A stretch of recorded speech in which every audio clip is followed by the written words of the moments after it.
Dear ones, I am Archangel Michael. Let's start this new week by finishing the comments on violet light. Some thought I forgot. No, I don't forget anything I start. I just don't have an exact schedule, nor schedules to follow. So today I will talk about the violet ray, to end this series of comments, about the rays. I know many of you are on your third lap, great. In a while, you will have finished the 3 laps, in the circle of the 7 rays. The violet light, as everyone knows, comes from Saint Germain.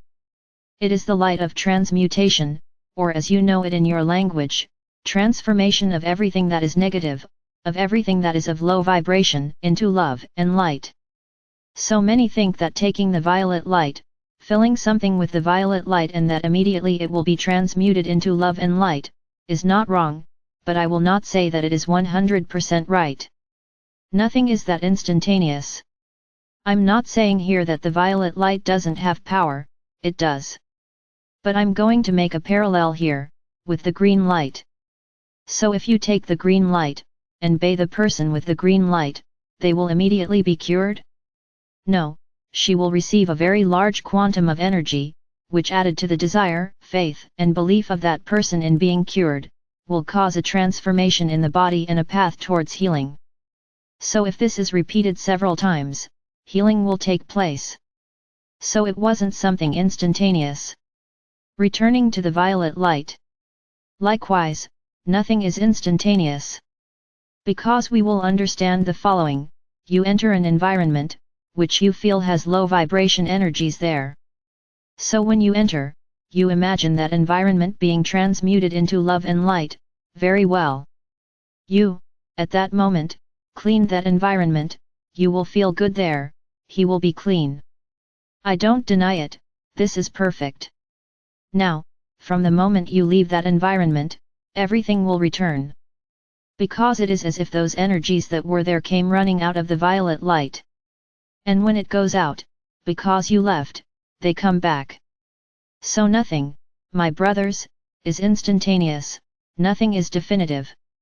What you have to learn every day is that everything has a cause, and from that cause comes the effect. Countering the effect is not wrong, it is correct. But the right thing to do is to combat the cause, so that that effect no longer occurs. So when you imagine that you are transmuting everything around you into love and light, at that moment, that's right, you have transmuted into love and light. But if the next day you are not well, you are unable to emanate the violet light, everything will be there again, because you just did a momentary treatment. So how do you effectively use the violet ray? You have to maintain this ray all the time, where you want to transmute everything into love and light. I already taught here how to place amethyst stones in the corners of the house. And imagine that stone makes a wave of violet light that fills the entire wall. Many didn't understand when I said this, so I'll remind you: take an orange and cut it in half. One of the orange bands has a central point that is the center of the orange.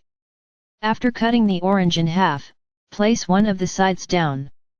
You will have a semicircle, which is the entire area of the orange that is supported. Imagine that in the middle of the orange, you have a little core of the orange itself.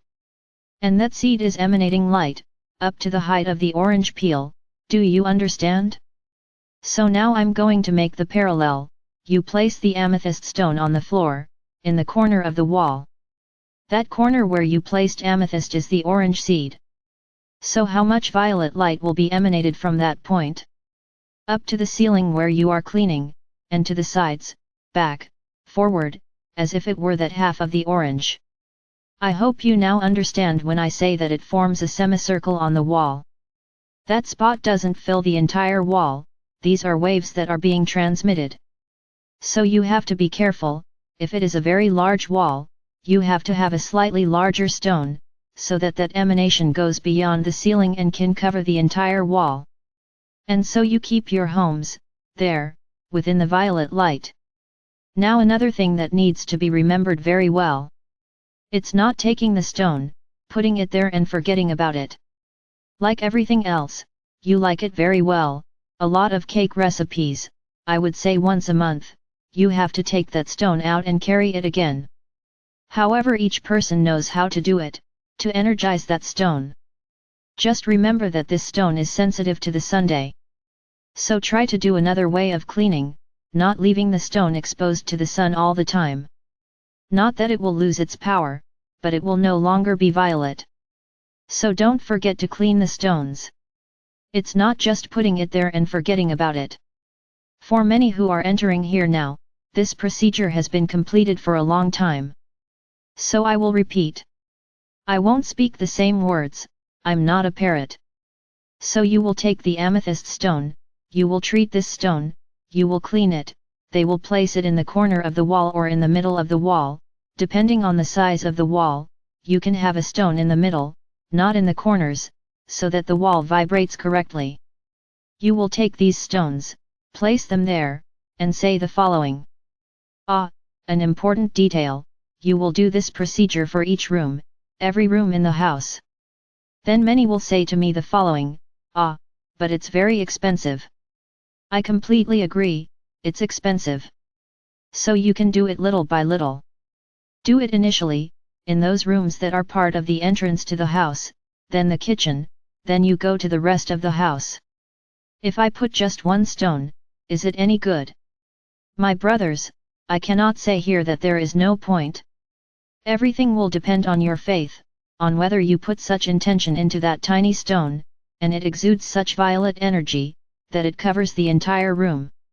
It all depends on your minds. Nothing is impossible. But it's a very small stone, it won't continue to exude the amount of energy you imagined. Because you are going to program that stone so that it emits violet energy at all times. Because she is small, she won't be able to do it, she will emanate very little. Good. So after placing the stones in the room, you will stand in the middle of the room and say the following, may each of these stones emanate violet energy, transforming, transmuting, in love and light, in each of the corners, wherever they are, filling all the walls of this room. So you have just programmed these stones so that they emanate violet energy. Very good. Then yes, you could be eliminating the causes, because nothing else will enter there. Sure, let's go. If someone enters the house, with a little friend, he will enter, but he will not stay. He will leave with whoever he arrived, because he will not be able to handle the amount of light that will be emanating in his house. If this little friend came with someone from the house, in the same way, he will not be able to stay inside the house for a long time, he will leave. Then I will also comment on a mandala, which you received, mine, from Sananda and Saint Germain. In this mandala, you have created a large violet pyramid over your houses, apartments, wherever you may be. Whoever made this mandala has the same effect as the stones. And the mandala must be re-energized once a month. For those who already have it, for those who purchased it, this information will be passed on. If you don't remember when you energized, no problem, energize now, today. And start scheduling once a month, so that that violet pyramid, which you placed over the house, remains active. So you can realize that in these ways, yes, you continue to transmute into love and light, all negative energies, with certainty. Violet light has this property. But you have to keep it working all the time. Not just once, without eliminating the cause. So this is the action of the violet light, in material things. Now let's move on to the action of the violet light in your body. A while ago, I said here, that if you were equipped with the violet light, this viral that is out there would not reach you. My brothers, you human bodies contain, in addition to this body that you possess, 7 more invisible bodies around you. These bodies exchange energy with the environment, they exchange energy with the above. So they are, as you might say, spiritual bodies, because you don't see them, but they are there. And the most important of them all, at this stage of your journey, take a good look at what I said at this stage, it is the etheric body, which is above the physical body. It is as if you are enveloped in a bubble, in which every part of your body has a shadow in the etheric body. He is exactly what you are, only he is energy. So when you cover yourself with violet light, what happens to the overall energy of your body? This energy rises. This energy reaches very high frequencies. And then you have free will, yes you do. So you are exposed to everything in the world. Do not understand that because you are covered, with several layers, you are protected from the world. No, you are priority, above all these bodies, that is, you have free will and the decision of what to do. It's not imagining that you are covered by these bodies and can do whatever you want, because you are protected like a cloak. It's not like this. Exactly because you have free will and in this dimension, you do not see other bodies, it is as if you were just the physical body. So you are open in the world, there is no protection at all, this is one way of explaining. Very good. So you eat poorly, you have wrong postures, you have everything that we have already explained, which lowers your vibration. That violet light that you are enveloped in begins to decay. Let's imagine that when you put on your violet clothes in the morning, you have a glass of crystal clear water. Then every bad action, every bad feeling, every bad thought, every bad food, every bad posture, which is a low vibration energy, put a spoonful of coffee in that water. It is no longer crystal clear, it is no longer pure. So it no longer has that ability to protect you. And with each new bad action, that water becomes more cloudy. Making a parallel, it's as if Violetta's clothes were being filled with holes.